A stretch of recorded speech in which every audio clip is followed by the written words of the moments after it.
Welcome to Bat Therapy, exploring your favorite comic book characters through the lens of clinical psychology.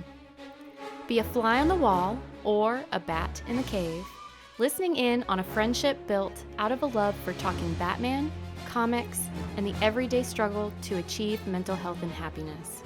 We are your hosts, clinical psychologist Dr. Amelia Brown and comic enthusiast and nerd aficionado Keaton Hopkins. This podcast is about providing education and understanding and is not a replacement for mental health treatment or support. If you're needing help, go to bat-therapy.com for resources. Okay, so today we are talking about The Killing Joke. Oof, yes. It's Yes. a wonderful graphic novel by Alan Moore and Brian Bolland. Is it Bolland? I should have. Oh, I don't know how to pronounce I it. should have looked that up. I apologize in advance for getting your name wrong, sir. Y'all did an excellent job with this graphic novel. Yes. So we definitely wanted people to just be aware. Those of you that have read this is no surprise, but if you're listening and you have not read The Killing Joke, just be aware that there are depictions of physical and sexual violence in this graphic novel. And we just recognize that for certain people, they would rather choose to kind of set something like that aside and maybe not listen to this episode. So we just wanted people to be aware because, this is an intense one, but it's a very, very well done graphic novel. So we wanted to make sure to hit on it. Yeah. It's brutal. There's some brutal things that happen in it. It is, like I said, it's very well written and it tells a very, very good story. But Yes.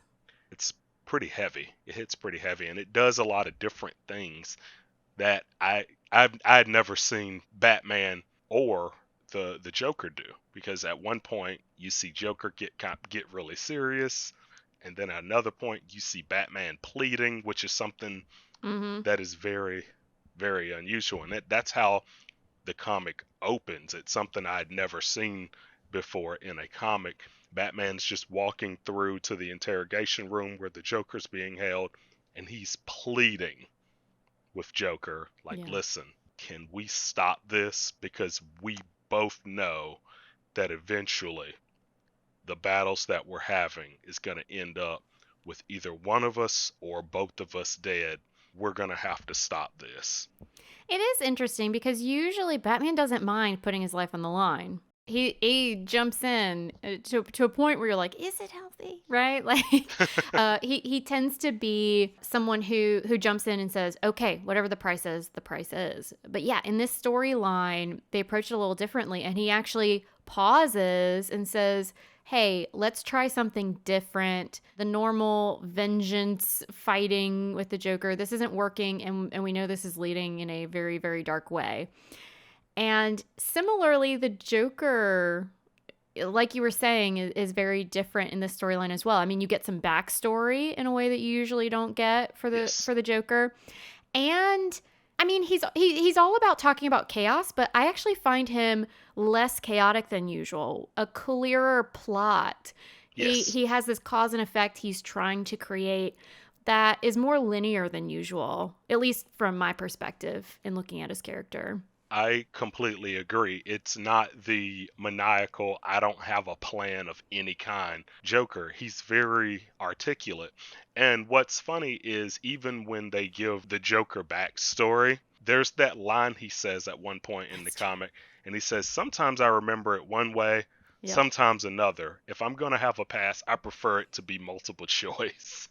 And you're like, damn it, Joker, you did it again. Right. Right. And so it kind of leaves it up to the audience whether that story for this was true. It's a great point. Yeah. Because is it just a flashback or is it him telling a story? Yeah. And the Joker is very interesting in this story. I'd actually forgotten because it's so intense of a storyline. I actually don't read it that often. It's one of those and I'm like, oh yeah, it's there. The illustrations, by the way, y'all, very well done. Yes. As well as, in addition to the storyline or the words written. I don't come to it very often just because of that. And I was going through and I was like, man, man, there's so much in here in terms of psychology. It was very interesting.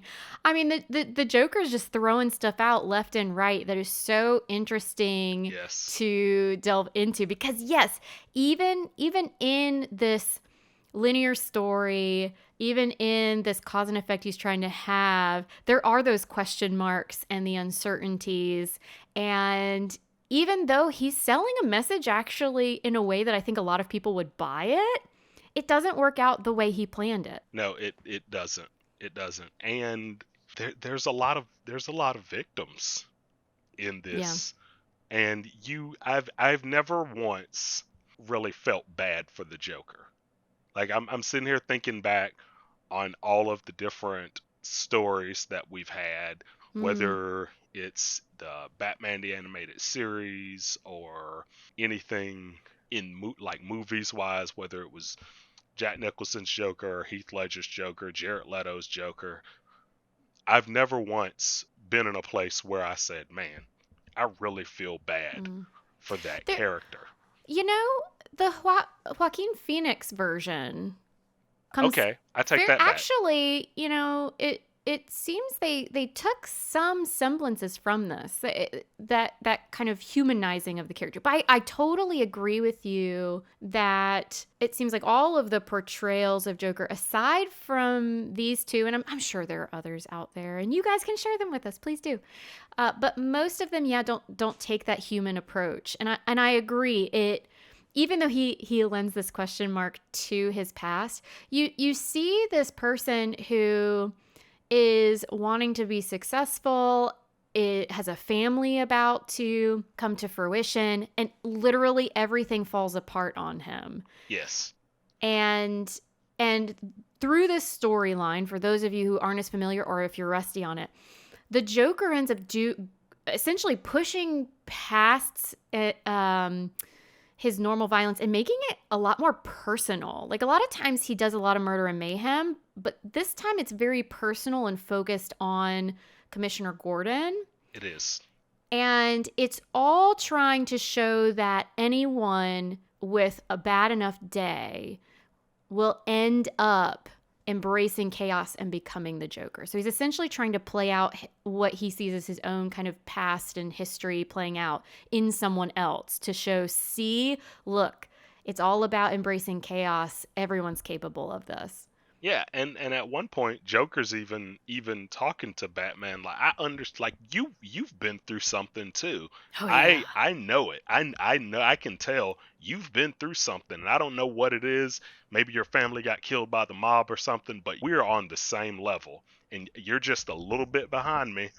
And let's see if we can get you there. The amazing thing about it is that it's Gordon that somehow beyond all of this that he goes through is the one that doesn't break, and he tells Yeah. Batman, we need to bring him in and we need to do it the right way, which is funny when you think about the right way in Gotham is just send Batman after them to beat them to a pulp and then bring them in straight to the infirmary. It's just like we need But to do I this think the that was right him way. saying, use your delicate touch. Right, Beat him up only a little bit. right. Yeah, that you're so right. That is so very telling, and you see many terrible things happen to Gordon. And so essentially this is the storyline where Barbara Gordon, who was Batgirl, she turns into Oracle. This is where she loses the use of her legs. She becomes disabled and has to kind of shift how she goes about life and, superheroing and all that. And it's done to torture Gordon. And there are other things done to both Barbara Gordon and to Commissioner Gordon, really to try and traumatize him and bring him down to the point where he gives up on rationality. He gives up on valuing life, and he throws it all away, and not just acknowledging chaos in the world, but acknowledging chaos to the point where you're going to force everyone else to live through the same chaos you do. That's essentially what Joker's trying to get him to. And so, yeah, I guess we haven't even talked about what actually happened. Barbara is with her dad at their home, and she thinks that it's her friend at the door. She answers the door, and this is just something that always sticks out to me because the Joker's wearing like a Hawaiian shirt. Oh yeah. I always recognize that, and they make sure to keep that relevant wherever they reshow what happened to Barbara Gordon, because he's wearing it in the comic, he's wearing it in the movie adaptation of this, he's also wearing it in the video game Arkham Knight. Batman has a flashback to what happened to Barbara Gordon, and Oh. he's also wearing that Hawaiian shirt. And so it's something in my head, it's just something that sticks out about the Killing Joke, just him in a Hawaiian shirt, and he shoots Barbara, and it severs her spine, and she can no longer walk. And right after the doctor tells her that, she also tells Batman that Joker and his goons took her dad, Commissioner Gordon. The interesting thing to me about all this is it's so much a story of the Joker proving everyone is capable of being him. And yet, like you said, Gordon shows otherwise. And it's just so interesting because there were actually things that the Joker said. I wouldn't say that they're necessarily wrong about reactions to the horrible things that life brings about. Yeah. He talks about memories, and I found it so interesting.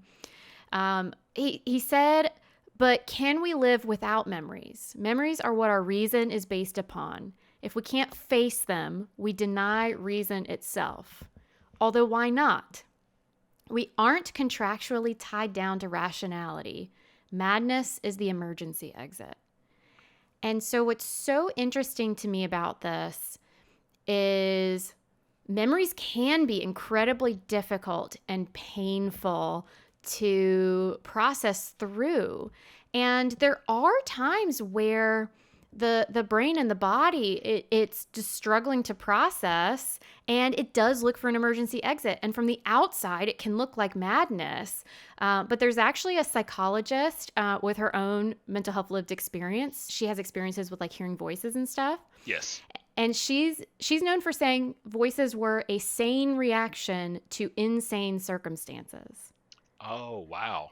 Think about how comparable those two quotes are. Isn't that interesting? It is, because I don't and I don't even know if we went over it, but this Joker's backstory, he's just a lab assistant. He is gonna do this job with these villains, and they work at Ace Chemicals. Of course, he works at Ace Chemicals as a lab assistant, and he's gonna let them in. And I can't even remember what the job was, but right before they do the job, he finds out that his wife and child were killed. His wife's actually his pregnant. pregnant wife. Yes. Yes. Oh my gosh. So the child wasn't even born yet, but was very close. I think just 2 or 3 months away or something like that. Yeah. Yes. It was an electric baby bottle heater. Yeah. And I think they even said it was like a 1 in a million accident that happened to her. Yes. And so he tries to not do it. He's like, I'm not going to do this. But the criminals are basically like, no, you're going to do it. Mm-hmm. Because it was too late at that point. You're not backing out on us now. You're not backing out on us now. We don't care that your whole life ended yesterday. That's the grief that he's going through. And the whole reason he's going to do this for these criminals is he had quit his job because he wanted to be a stand-up comedian. He wasn't doing that great at it for whatever reason. And he was desperate for money to get his new family out of their terrible apartment and everything run down. He wanted to care for his family. Best decision? Of course not. Right. But he was really struggling to try and do good by his family. And it was supposed to be something seemingly quote unquote harmless. But he was just going to go to his old place of work, help them sneak through it to get to another facility that I don't know what they were going to do there. Something nefarious. And so in the grand scheme of criminal things, it wasn't the biggest, faux pas to make. And he was doing all of this to try and care for his family. And then literally within 24 hours, he finds out his family is dead and gone, and he can't even pull out of the crime. Right. And Yeah, it's so terrible. they do the crime, and they give him a special mask to become the infamous Red Hood. Mm-hmm. And things go wrong. This B&E just goes horrible, and he sees Batman and he panics. And it's not even that Batman pushed him or anything like that. He panics and gets scared and Mm-hmm. jumps into a toxic waste basin, and he comes out of the water or whatever it is, and Yeah. he is the Joker. Yeah. And he essentially like, oh, my skin's burning, da da da. He looks into the water and he just starts laughing. That sane reaction to insane circumstances. And it is so interesting to me that he's not necessarily wrong. It's just he uses all of these understandings about what happened to him instead of using that to find a way forward to kind of live with the chaos of life, that not everything is rational and makes sense. Instead, he sidesteps his own memories, his own painful memories, by trying to essentially project them onto other people. You're going to Yes. feel my pain instead of me feeling that pain. Right. And correct me if I'm wrong, because it almost seems like he is trying to tell people that he's normal and they're just like him. Yes.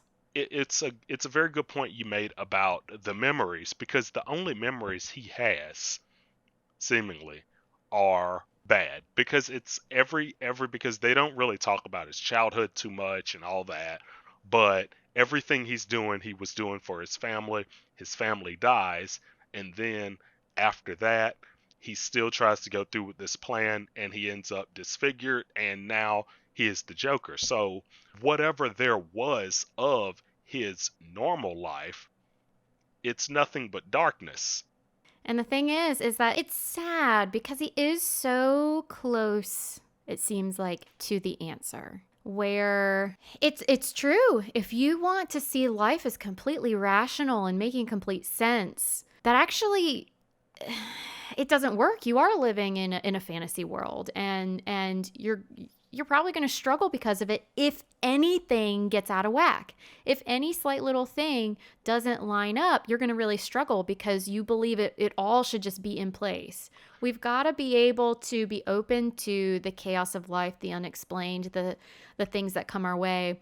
But the sad thing is that he's not able to take that and use it to create purpose, drive, and to move in. I don't want to say move forward. I don't think that's the right wording for someone with that kind of loss, but be able to make a way forward that doesn't destroy things for everyone around you. He goes into destruction rather than trying to create something out of the rubble.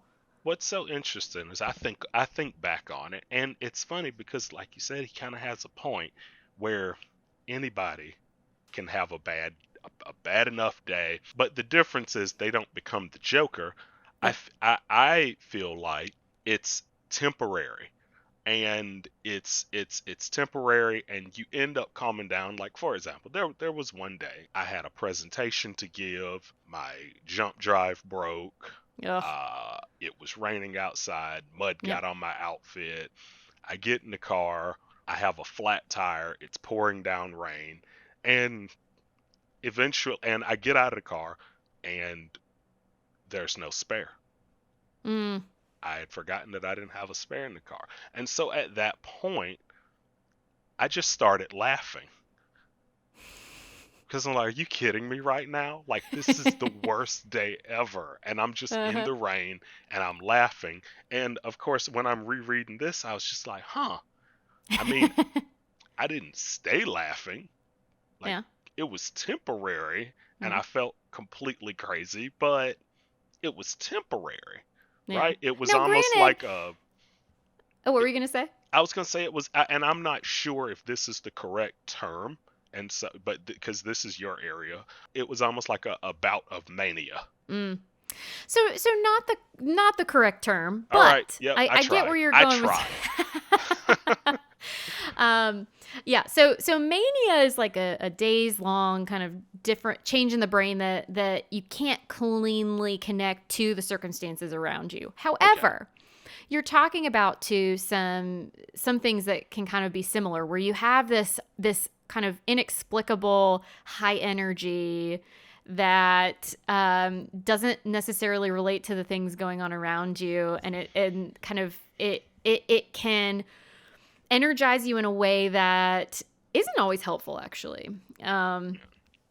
But I totally get what you're talking about here. And now, granted, the Joker, what he went through is like a thousand million whatever times worse. So okay, Yes. maybe his side, right? Maybe it's prolonged or whatnot. But you're so right. Humor is actually a really wonderful way of trying to help us manage the ridiculousness and honestly some of the awfulness in life. There's a reason that we've got like dark humor is everywhere. You know me, I'm a huge fan of dark humor. Or just like it's so much that it just shifts in your brain somewhere and you just can't help but laugh like, "Really? This is ridiculous." And that can help. It can help move us forward.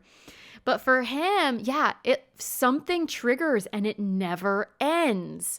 And the problem is if you never stop laughing, you never are able to come back down and see where there is a pattern, where things do make sense, where rationality does exist, right? Like he Right. just ends up stuck in the laughter.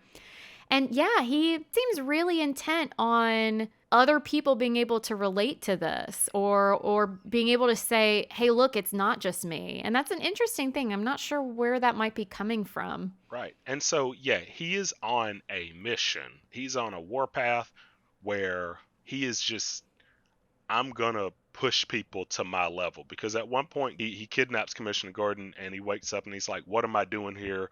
Someone, what's going on?" Mm-hmm. And Joker's like, "Oh, you're here to do what any sane man does in your circumstances. You're going to go crazy or go mad." I can't remember the Mm-hmm. exact Go wording, mad. but he's like, "I'm here and I'm going to push you to going mad." And so then like his henchmen strip Gordon down and he's Mm-hmm. naked and they put him in a cage and then they chain him to like a ride. And oh gosh, this is when it gets really bad. They show him pictures Yeah. of his daughter after she had been shot, and she also, her clothes have been removed, which they never say what happened, but it kind of alludes to. The potential for something Right. even worse Right. than what is obviously already very, very terrible. Right. Yeah. Which honestly kind of brings up another thing where your mind will paint pictures based off the clues that you're given, Mm-hmm. whether it is true or not, right? Like Yeah. even though we don't absolutely know what happened, you see that and immediately, like when I was reading it, immediately my thought went to the worst possible thing. Mm-hmm. Even though it was never confirmed, Yep. my mind kind of did the rest and kind of connected dots that may not have necessarily been there. Yeah. And it seems like the Joker was actually doing some of that because how things are drawn out in the comic suggests that the Joker was taking advantage of how our brains work, because it's not like it was blocking off parts I mean, for some of them it might have been blocking off parts of the photo, but it was actually showing photos that the Joker had taken that alluded to what could have happened. So he's definitely playing on the darknesses of the mind. And I think it was very purposeful, even in how he was showing these pictures. Sometimes it's worse to give less information because you're absolutely right. The mind will start filling in just all of the awful things that could happen. And that's what he's going for. He's going for the mind shifting toward just seeing chaos, destruction, violence. And he thinks that this is the way to get Gordon there. And what's interesting is like, I mean, I've worked with, gosh, I can't even count how many just incredible people who have been through terrible things that it's unbelievable what people can find their way through and grow, strive, thrive, become resilient, bounce back from. It's amazing. And despite all of that, when you see everything that the Joker is piling up against Gordon, you just, I don't know about you, but there's a little bit of amazement from me that Gordon is able to so quickly step back and say, okay, we got to put this guy back behind bars, but we're not going to let him win by me falling apart here. It's just incredible. And immediately, that made him the hero of this whole story. Absolutely. Because so many times, of course, we're always watching what's Batman gonna do. How's he gonna save the day? What's he got up his sleeve? What's his superpower? What's his plan? Because that's his superpower. He's the ultimate planner. But in this book, the moment that Joker did all of these horrible things to Gordon, and Batman finally does come and rescue him, immediately Gordon's like, yeah, he shot my daughter. Yeah, this is a bad beat. This is a really, really bad day. Batman, you got to be extra careful and do it by the book. Yep. That is an insane amount of resilience that honestly I don't know how that's possible. I know it's not real. This is still a graphic novel, but that is a superpower level of resilience. And I think I see what you're saying in that there's amazement when you see that, but it's not disbelief. Like when you're reading it, it's not that you don't believe this is possible of Gordon. You're just amazed at his ability. And I'm realizing over here, you're so right. It's the Killing Joke. Obviously, it's about the Joker. But you think about Batman being the hero in all this, and actually, Batman's role is kind of ambiguous. Like, the end of this storyline is not my favorite because it's just kind of this weird, ambiguous, just like laughter between the Joker and Batman. And I'm like, for me, it was a little more ambiguous than I personally like. One thing I was going to say about that, though, is I think the reason it leaves you ambiguous is because since this is kind of a one-off kind of thing, it's like, did he kill the Joker? Did he do it? Did Joker actually break him? Like, that's why I thought... Oh, did he break Batman? Right. That's why I was wondering if they left it ambiguous, because at the beginning of the book, Batman's talking about how, we see what road we're headed down. We see where this is headed. Yeah. See, you're smarter about this stuff than me. I didn't even think of that. And so throughout, we hear the Joker and his crazed laughter.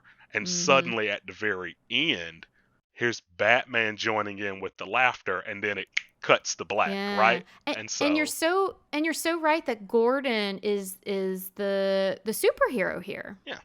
Because we see this just miraculous feat of will. And if you think about Batman's role within this, he's bumbling around. Everything's already happened by the time he gets there. He literally only finds them because the Joker's like, here's your ticket, join us. So everything's already happened. So there's all this chaos, all this is happening. The only person that can do anything about it is Gordon.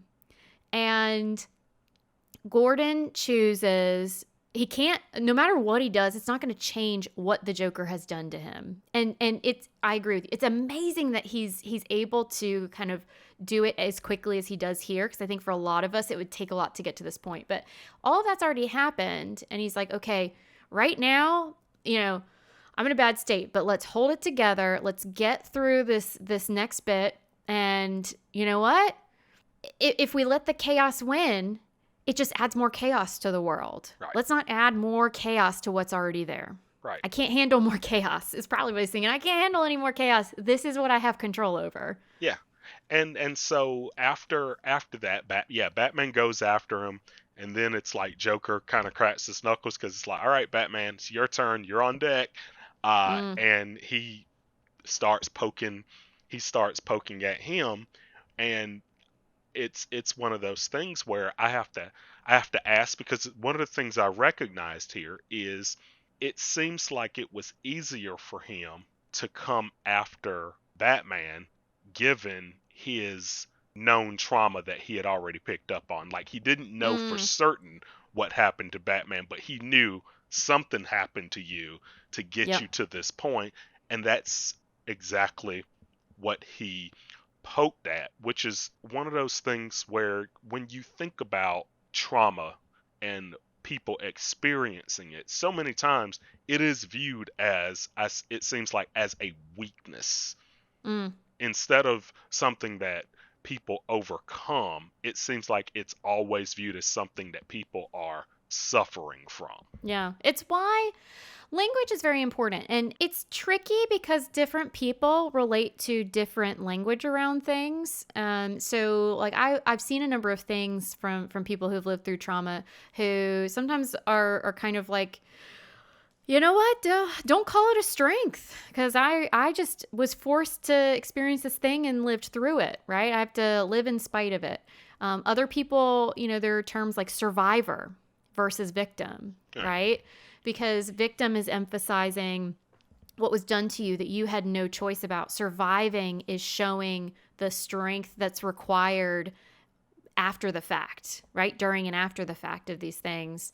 But yeah, absolutely. When it comes to trauma, there are many, many different reactions that can happen. But in general, a person has to figure out where to go from that moment in time. And your brain is going to be desperately trying to process and figure out how does this extreme event fit in with the rest of what you believe about yourself, about the people around you, and about the world.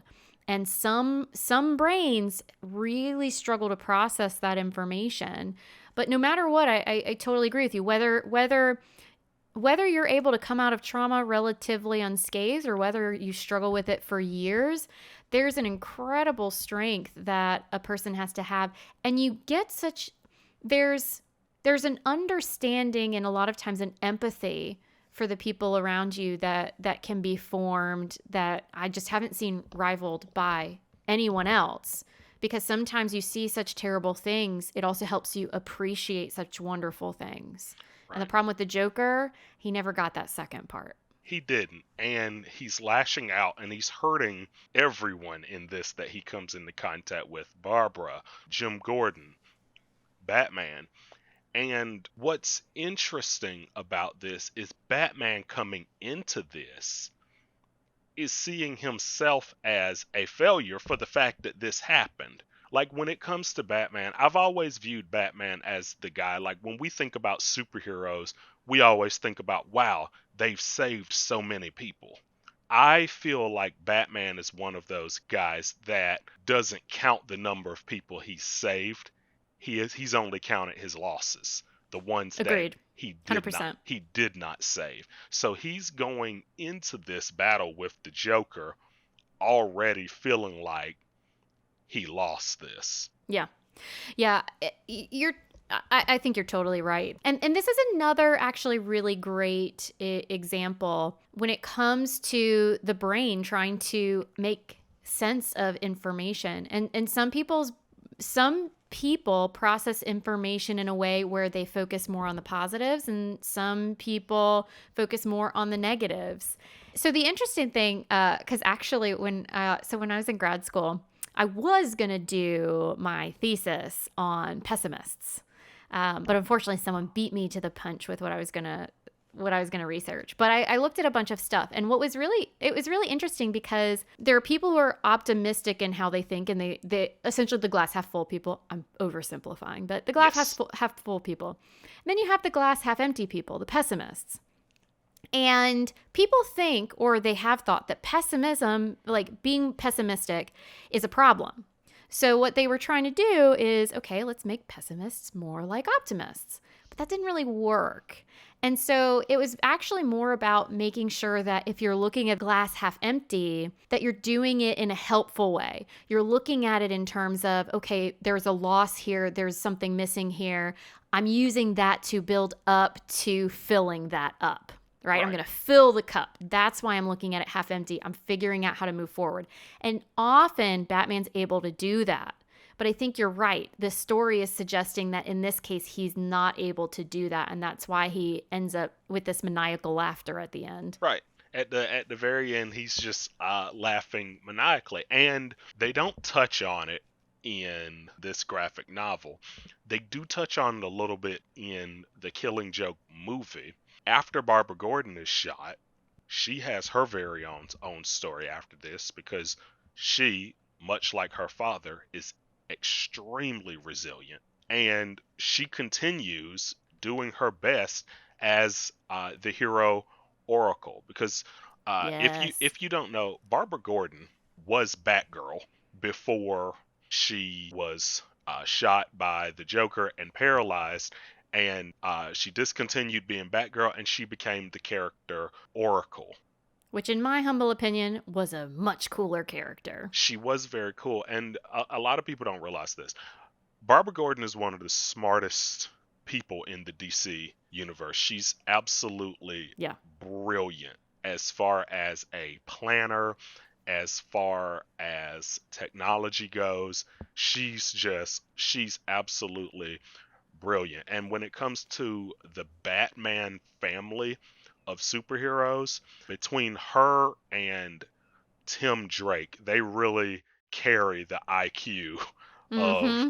the Batman family, even though all of them in their own right are absolutely brilliant. She is just a level above all of the rest as far as her Yeah, I mean, technical brilliance. like when she's helping as Oracle, you wonder to yourself how Batman ever did it before, because she's so helpful when he's out doing things, just being the tech support and strategy, helping with the strategy and all this stuff. Absolutely. Right. And she helps for so many different people too. She helps Batman a lot. She shows up and helps out the Teen Titans quite a bit. She has her own team that she works with, Birds of Prey. Oh yeah. And so she really does fill a very huge void when Mm-hmm. that happens. And it's funny because when something like that happens to you, no one's really upset if they said, okay, she's hanging up the cape. Mm. If she doesn't want to do anything else and she just wants to have a non superhero life after Mm-hmm. this, that is completely okay. And everybody said it. Like, I think everybody was fine with that. She was not. Yeah. She's like, no, this does not stop me. I still have so much to give despite this handicap that I was given. Yep. I still have so much to give, and I want to move forward and I want to move past it. And the next thing I was going to ask you, because what's so different about this is a lot of the times when we talk about moving forward, the word forgiveness comes up, Ah. right? Ooh. Normally, Uh-huh. the word forgiveness comes up, and in order to move forward, we have to forgive, and then we move forward. But in this case, I don't feel like forgiveness was ever a factor for her, but she still moved forward. Mm. Forgiveness is a tricky thing. So, I think, also some people look at forgiveness, other people might look at it as acceptance of the reality of things, or um, choose that there's a better path for them, right? Like, I don't know if forgiveness as a word, it just holds so much weight that might not fit for everyone. But in general, there's a theme you tend to see that happens when someone has healing. And when I say healing, just like with a physical wound, you might still have reverberations from that. You might have a scar, you might have a limp, you might have a phantom pain, you might have a lot of stuff going on. So, same thing here if we're talking about like psychological healing. Usually, something that you see is oftentimes people have understandable anger, just loads of anger, sadness, despair, just these really intense feelings related to what happened because it's such a huge loss in a lot of different ways. Right. And that struggle to move through. And a lot of times what you see is that when someone is healing in a way where they're able to find a way to thrive again despite the terrible things that have happened, is they find a way not necessarily to say that it was okay that something happened, because these things aren't okay. We don't want them to be happening. But you tend to see this kind of acknowledgement of, you know what, it did happen. And I can't continue to put so much hurt into this anymore. I need to be putting that back into myself. And you see this thing that I think sometimes comes out as forgiveness. Other times it's just kind of this shift of momentum where a person just allows the weight to hit them a little bit differently, where they say, you know what? It's now a part of my past. Do I always love it? No. But I need to allow it to be a part of my past so that I have a better future. That's a very good point. And I also, it does seem like whenever we talk about people going through traumatic events, it's viewed as, did they get past it, or did they not? When in reality, it's way more complicated than that. Mm. And there are good days and there are bad days, Yes. right? Like I'm sure that, and I'm sure there were comic book issues, and I can't cite them in this, but I do recall them where Barbara does have a bad day. As she should, right? Because absolutely, I love how you put that. We think of things as too linear, and once again, here is the Joker freaking having an excellent point. Oh, if only he could bridge that gap for himself. But he's all about, stop making things so rational and so kind of A, B, C, D, E, F, G.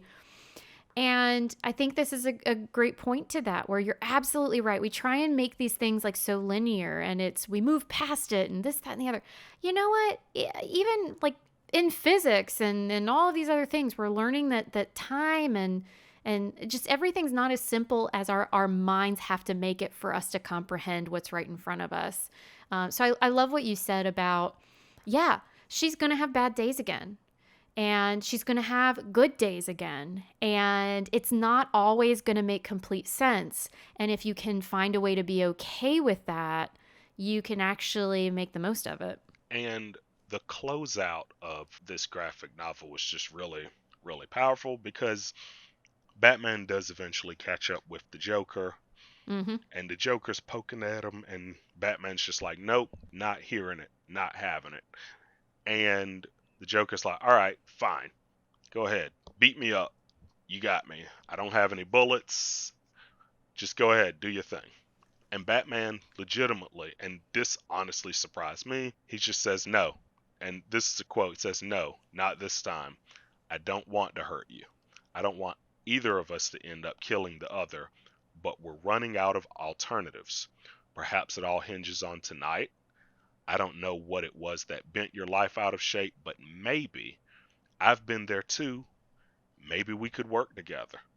Oh, he approaches him peer to peer. I love it. Right. I could rehabilitate you. You don't need to be alone. We don't have to kill each other. Let me help you. And he holds out his hand, and the most crazy thing, because the Joker for once sounds completely normal, because he says, I'm sorry, but no. It's far too late for that. And he turns away, and immediately he goes into a joke. Mm-hmm. Like he's like, all right, I turned it off for that one sentence, and now back to me being me. And he tells the joke, and it almost just leaves Batman awestruck. Yeah. And then he starts laughing too, and then he grabs him, and it cuts to black. And that's the end Yeah. of the story. You're left like, what happened? Did he succeed in driving Batman mad, when in the beginning it was all about Gordon and Mm. Barbara, but in the end it was him trying to push Batman over Yeah. the edge. And gosh, it almost seems like he succeeded. You know what's sad is that to me, this seemed like a story of the Joker not wanting to be so alone. Look, everyone's like me. there's this connection he's trying to make to literally everyone in the world around him. Yeah. And it fails miserably and almost impossibly so. It's like, oh my God, look what Gordon was able to do. And the sad thing is that this is how he tries to make the connection. And yet here is Batman trying to approach him human to human, say, let's connect. I might even be able to relate to what you've been through. We've both been through some stuff. Let me help you. And he says, no, I can't do it. And then he goes back to that shallow connection of jokes and laughter. Yeah. It's interesting because when you really think about it, it's kind of two sides of the same coin, because on one side you've got Batman who also has this persona that he doesn't drop because he can't let his emotion be seen and he can't show his weakness. Mm-hmm. Right? He tried here though. Right. He legitimately gave it he gave it an honest try. He did. He's like, hey, no fists. Let's try talking this out. And Joker just laughed in his face, right? Mm-hmm. It was just like, come on. This isn't what we do. So, I mean, who knows? Because, you were saying maybe this is that finally he gets Batman to go over the edge. There's this thing, I think it's a poem, and I'm not going to credit whoever wrote it, but so pure specialists are people who have their own mental health experience, and their role is approaching peer-to-peer mentorship. So sometimes it's really helpful to get these skills and things that we know can help through therapy. Sometimes it's helpful to get medications through, say, psychiatry. But sometimes we need someone who's been there, who can relate. And it sounds like the Joker is desperately wanting to show that everyone can actually relate to me. They just don't know it. Right. And so there's this there's this depiction that I think is really nice, where someone's describing, what is it to be a peer? And let's say someone's stuck in a hole, and they're describing what all these different disciplines, like what a chaplain would do, what a therapist would do, what a psychiatrist would do, et cetera, et cetera.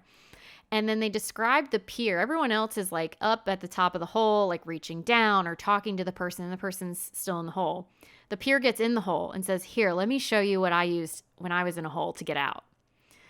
And so maybe he's finally gotten Batman here.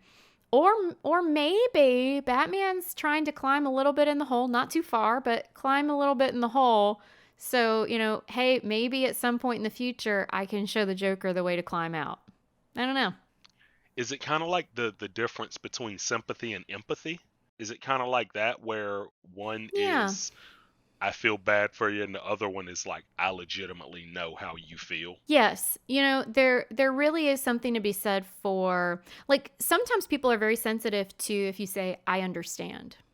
Right. Now, that's a colloquialism, right? Right. But if a professional, especially related to something you're suffering with, says, I understand, sometimes it can sound as if that person is saying, I know what it's like to be in your shoes. Right. Sometimes they have, but you might not know. But a lot of times they haven't been in your shoes. And so you're absolutely right that sometimes it's helpful to get help from someone who may or may not have been in our shoes. And sometimes it's helpful if they haven't been, right?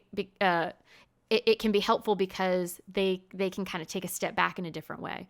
But absolutely, sometimes we need to talk to someone who we know have been there. They've walked a mile in our shoes. When they say they understand, they understand. Right. Because you can really connect and relate to people. And part of why I went into psychology is I tend to be good at being able to relate to people despite there being so many different experiences. Of course, I can't have experience with all of them. But there's something very powerful with, what Batman's trying to do here, which is, hey, I might have walked a mile in some similar shoes, and when he approached it that way, it didn't work. Who knows? Maybe joining in on the joke. It seemed like the joke at the end, if anything, seems like the most harmless thing that happens in this whole storyline. That's true. So my optimistic side, the pessimist who sees the half empty glass hoping to fill it, I think, is hoping that this is maybe Batman climbing into that hole, trying to help the Joker climb back out. Maybe. I know. You know me, I'm a softie. So should I bring up our mindful nerd moment for the day? I think so. All right. So there was a lot of heavy stuff in this It was. in this story, and I think because of that, I was less compelled to come up with a mindful nerd moment that directly related to the material going on within it. Because I was like, I need to step back a little bit. And so when things are intense and we need to step back a little bit, it can be really nice to fall back on the basics. So breathing in particular can be really nice. We're breathing anyway. And if we can make just subtle adjustments with our breath to make it steadier, deeper, more full, then it can just kind of help bring the levels of everything down, right? So let's say you're reading this or you're experiencing some sort of terrible thing. Finding a way to take a few breaths to help you get through it can be nice. So I figured we would do box breathing. And I think I saw Keaton, so we can see each other through video. I recognize you guys are just listening. But I think, Keaton, you have your comic book with you. Yes. The Killing Joke. I do.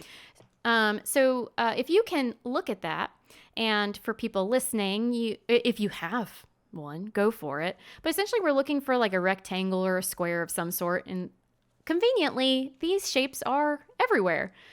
So I was like, hey, a comic book, that's the box shape. And so essentially you look for four sides so that you can practice using with like a visual in front of you breathing, because sometimes it helps to just have something that helps you kind of track your pace, so that you make sure that your breathing is regular and steady and full. So what we're going to do is you're going to follow the edges of the book. And essentially you're going to go up one side of the book and breathe in. You're going to hold as your eyes move across the top. You're going to exhale or breathe out when you move down the other side of the comic. And then you're going to hold again when you move across the bottom. Does that make sense, what I'm saying? Yes. Okay. I'd started doing it. Nice. Okay. So with anything like this, for some people, sometimes when they're adjusting their breath, they can feel lightheaded or dizzy at times or just feel weird. And if so, just take a break, breathe, whatever normal is for you, and you can always come back to it later. For some people, this is supernatural, and sorry, that made me start thinking of the show Supernatural. This is super space natural, and for other people, it's more of an adjustment. So yeah, if you feel lightheaded at any point, just stop. But we'll go through it a few times. So once again, we're going to be following the edges of the book. So going from the bottom up one of the edges of the book, inhale. Then hold your breath as you look across the top. And then exhale as you move down the other edge of the book. And then hold your breath as you move across the bottom. Inhale up. Hold across the top. Exhale down the side. And then hold your breath across the bottom. And one more time, inhale up the side, hold across the top, exhale down the other side, hold across the bottom. So that is box breathing. It's super, super quick and easy, but I find it really nice and effective. What did you think, though? That one, it might be my new favorite. I really like it because with mindfulness, a lot of the times I tend to get very, very distracted. Especially when it's something I'm supposed to be like trying to imagine. Yep. I tend to get very distracted, but with this, it's simply it's almost like you're, whatever the square is that you're holding or the rectangle, you're looking at the instructions and Yes. you're just kind of following a path, and it's literally what you are doing. And so that was more simple. I think that was more simple than some of the other Yeah. ones, specifically for me. Yeah, you're totally right. This tends to be true for a lot of people. And the really nice thing about this one too is the instructions are super short, sweet, to the point, right? So you don't even have to be like listening, because listening to someone lead you through something is actually pulling your focus from actually doing the thing. It's kind of the ironic piece about some of this, right? Is That's you want to true. be fully focused and then you're also having to pay attention to someone. But this is so simple. You can kind of zone me out if you want to, because all right, I'm moving up, across, down, over. And so you're totally right. I find this, if you're someone who's more easily distracted, if you're super tired, if you're hungry, if you are anxious or stressed, I mean, the list can go, even if you're excited, right? You're jazzed, but you got a lot of energy. There are a lot of reasons that it might be hard to focus. And so having some sort of visual that can help you stick with whatever you're doing can be really useful. Sometimes when I do some sort of visual with people, I'll also include, when I can, like a video or a picture, or encourage people to find a video or a picture they really like if they want to be able to track something that kind of helps lead them through because of what you're talking about. And yeah, this one's super quick and easy. Like I went to the doctor once and they were like, okay, now to do this thing that you know is going to hurt. And I was like, oh, okay, there's a door in here. Breathe in up, hold the breath across, breathe out down the side, right? And looking up and around helped me pace my breath better than just trying to focus on my breath by itself. Okay, I need to do that because I hate when they prick my finger Oh, at it's the worst. Why is at that the worse than a doctor. It's shot? worse. It's the worst thing. It's the worst Why? thing at the doctor for me. Oh, And so yeah, I'm definitely gonna be staring at the door the next time I yes. unfortunately have to get that done. Yep. Or bring your comic book with you. Right. Thanks for nerding out with us. I'm clinical psychologist Dr. Amelia Brown. You can find me at Crafting the Mind on Instagram, Facebook, and Twitter. And I'm comic enthusiast and nerd aficionado Keaton Hopkins. You can find me and my friends' movie reviews and reaction videos at teamjvs.com or on YouTube at teamjvs. For more information on this and other topics, check out our website at bat-therapy.com. To keep current on episodes and other updates, subscribe to our Bat Therapy YouTube channel or follow us on social media. We'll see you next week. Same bat time, same bat channel.